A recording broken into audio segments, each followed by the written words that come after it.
I'm in Hillside, Illinois, which is a western suburb of Chicago, driving east on Roosevelt Road, and I'm approaching the cemetery called Oak Ridge. Now, this is a Jewish cemetery, but I don't think Chester Burnett was Jewish. We're here to see and pay our respects to one of the godfathers of Chicago blues, Chester A. Burnett, but known the world over as Howlin' Wolf. This guy influenced everybody from Eric Clapton to Jimmy Page to Jeff Beck to just everybody. Now, before we actually go see Howlin' Wolf, man, is it hot.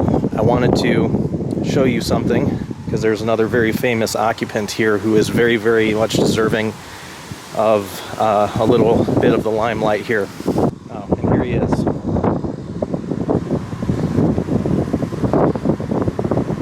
So you might be asking, who is this person? Well, this is actually an unknown victim of John Wayne Gacy, the killer clown of Chicago. Now, we don't know exactly who this person is, but we do know he was a young man or boy, teenage boy, because that's who Gacy targeted. And obviously this video is not about this individual, but I wanted to show you a little bit more of Chicago history right here. It's June 12th, 1981. Gacy was actually apprehended before that, but that is when his body was discovered, if I am correct. So rest in peace, whoever you are.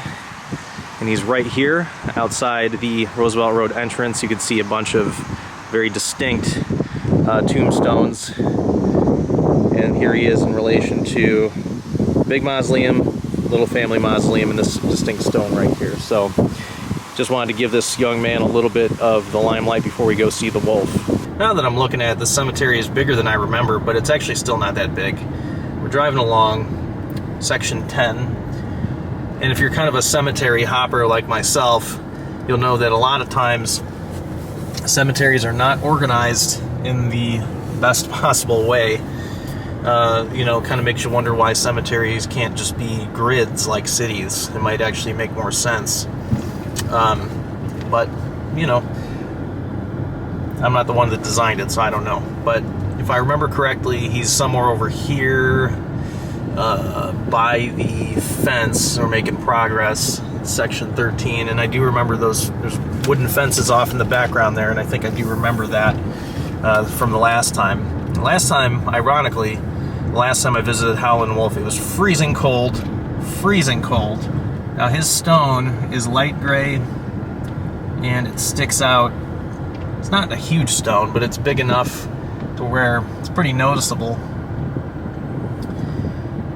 There it is, section 18. See right there. So you kind of go all the way to the back of the cemetery. Right, there's section 18, so Howlin' Wolf is here. And over there is Mannheim Road. And back there, there's some construction going on, it looks like, or something like it, and wooden fences in the back. So I was correct about that. But now, it's time to find him. All right, so before I go show you his gravesite, I'm going to talk a little bit about him in here. I was going to do it right there outside of his, in front of his gravesite, but there's people over there paying their respects to a loved one, and I don't want to be disrespectful, so I'm just going to do this here and just talk a little bit about Howlin' Wolf. So, like I said, Howlin' Wolf is known the world over, one of the forefathers, one of the grandfathers, we'll say, creators of the Chicago blues, sort of that hypnotic take a riff and it just builds and builds and builds. And the vocal stylings, it's important in any kind of blues. It's one of those things that distinguishes one person from the next, and especially in Chicago blues, where it was a lot of the same riff over and over again. And there was a huge art to that, because to take the same riff and just build it and build it and build it takes a real lot of patience, and I can tell you that for sure as someone who is a musician. And also, somebody like Howlin' Wolf has such a distinct style. He influenced everybody. Clapton, who actually paid for this headstone and stood right there where we're about to stand, right here in Little Hillside, Illinois. He paid for Howlin' Wolf's stone. And Clapton actually had some anecdotes, and I think one story goes that he was doing a recording with Howlin' Wolf, and Howlin' Wolf was Howlin' Wolf. And Clapton looked up to him, and a lot of guys looked up to him in Muddy Waters and all those blues musicians. Hubert Sumlin, and we'll get a little more on Hubert Sumlin in a minute. But during those sessions, Clapton was so intimidated by Howlin' Wolf, partly because Clapton was only like 20 years old, 21 years old when he played with Wolf. Wolf was also like 6'3", 6'4", and 300 plus pounds. And not to mention the fact that when you're that young and you're playing with one of your heroes, that can be such an intimidating thing. And supposedly when they were playing, Wolf would like put a hand over Clapton's head and go woo, and like pretend to put spells on him and stuff, which is hilarious. And I'm pretty sure Clapton was also intimidated by that fact. So that's sort of an anecdote that I had heard about Clapton when he played with Howlin' Wolf. Now, Wolf himself was born in Aberdeen, Mississippi in 1910. Right now, as I'm making this video, Aberdeen, Mississippi only has maybe 5,200, 5,300 people in it. So you can imagine how small Aberdeen, Mississippi may have been in 1910. Very, very small.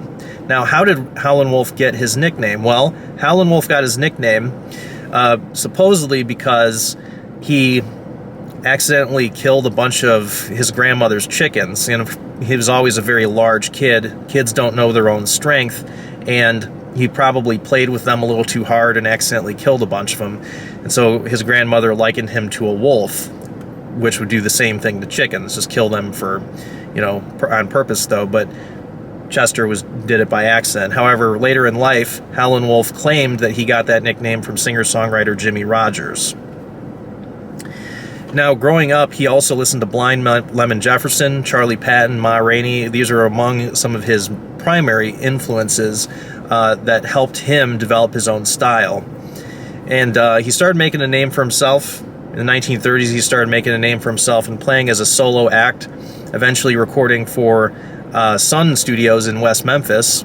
He made a name for himself in the South, especially in Memphis, Tennessee, and it was there that he met one Hubert Sumlin. Now, Hubert Sumlin, speaking of famous musicians that paid for funeral services, Mick Jagger and Keith Richards paid for Hubert Sumlin's gravestone and funeral services, because such was the influence that guys like Howlin' Wolf had on Led Zeppelin and Rolling Stones, etc., etc. Many musicians, like Buddy Guy, for example, came from the South and sort of traveled and moved up to Chicago in order to find work. Now, Buddy Guy came up to Chicago broke as broke can be, and immediately found work with Muddy Waters and had a stellar career. He's sort of an exception to the rule, I guess you could say, an outlier, we'll say, because not a lot of people just found work like that. Chester Burnett, Howlin' Wolf, was also a migrant from the South to this city of Chicago, but he was actually one of the few people that actually drove himself. I think he drove like a Pontiac station wagon. He drove it from West Memphis and drove it up here to Chicago, where he recorded with Chess Records. And he also had, I think, about $4,000 in his pocket, which is very, very rare, considering that a lot of these musicians were very, very poor. And Howlin' Wolf definitely gained the reputation of having a lot of control over his finances. But anyway, Howlin' Wolf was known for his financial responsibility, I guess you could say. He was very, very wise about his finances. Even when he could afford a Cadillac, he still drove his Pontiac station wagon, which is pretty amazing. Now, when he came up to Chicago, he realized, well, there's something missing here.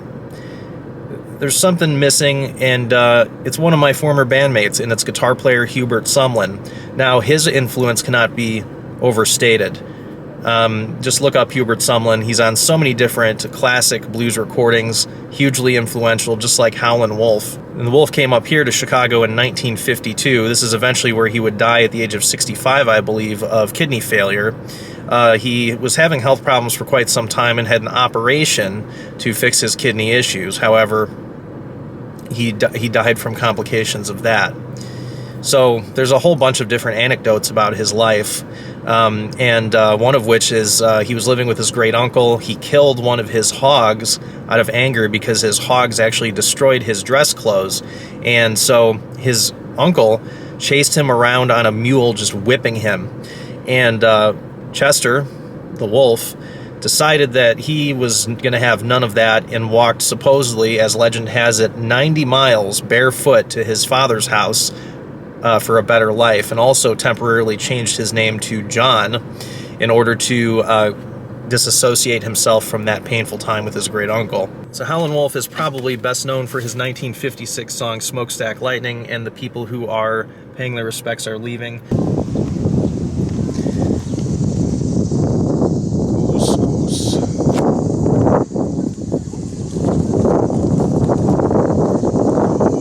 Chill out, guys.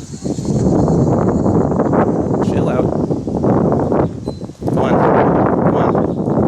Come on. And so right here by the roadside here is Mr. Howlin' Wolf.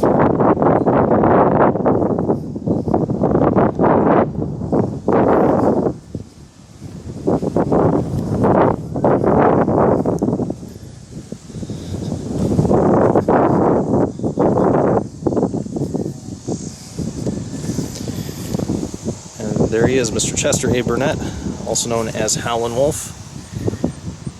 This stone was paid for, as I mentioned, by one Eric Clapton. It's really ironic that somebody as world famous as Burnett couldn't even afford, and he was also known for his financial responsibility, you know. And he would also have his bandmates invest their money in retirement funds, or at least try to get them to, which was not unheard of at the time, but it was pretty rare. And it's pretty ironic that somebody as world famous as Howlin' Wolf had, you know, apparently no money to, you know, to pay for his own burial and headstone. But right here stood Eric Clapton, and this very stone right here was paid for by Mr. Eric Clapton himself. And there's his wife Lily, who passed away in 2001. Just to give you an idea, if you're coming to visit him, there's Mannheim Road there. There's wooden fences back here, residential houses over there. Alright, so he's pretty easy to find right here at the corner of section 18 and 16. And I can't read that one over there, it's too far, but watch out for geese, as they're very brave geese out here. So that's it. That's the video. Rest in peace, Howlin' Wolf and his wife, Lily. And thank you for watching. I'm going to go head back to my car, get a nice sip of ice water, because it's 100 degrees out here. Ironically, the first time I visited Mr. Burnett, it was freezing cold. And now it's burning hot. So maybe the next time I come visit the wolf, it'll be a little bit nicer. Have a great day, everyone. I'll see you in the next video. Bye-bye.